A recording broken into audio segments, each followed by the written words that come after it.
Во сабота на 21 јуни во Народниот театар Јордан Хаджи Константинов Џинот ќе се случи официјалната промоција на книгата Дневникот на хулиганот на авторот Сашо Димовски пред велешката публика.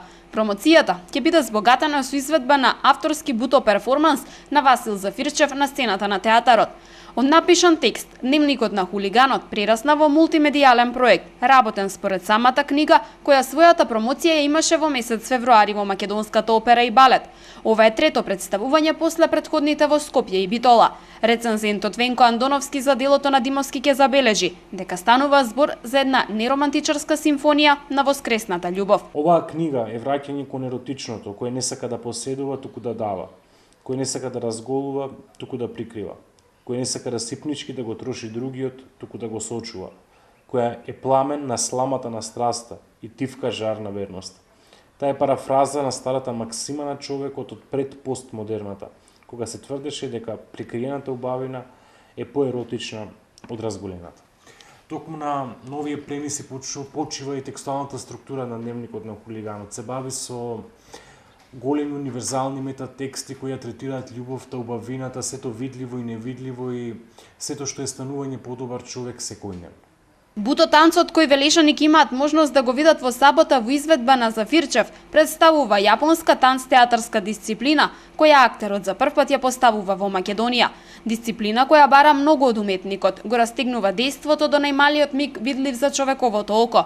Зафирчев вели дека токму Дневникот на хулиганот се покажала како исклучително добра тема за изведба на буто перформанс. Многу е тешко во она што ние го имаме како европски теми на живење, на размислување, да се најде тема која што е адекватна на тоа размислување на бутото и воопшто на источниот театар.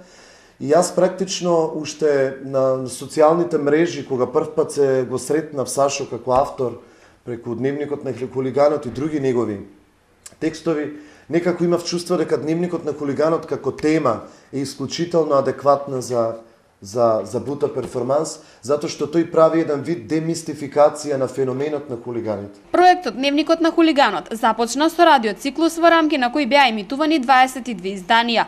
По ова следеше промоција на книгата чиј издавач е култура, а ова е веќе трета фаза на проектот кој е предвидено да биде представен во сите поголеми градови во земјава. Буто танцот, а тежок е за изведба затоа што трае многу кратко, страшно е набиена театарското време, страшно е набиена емоционалната структура на перформансот.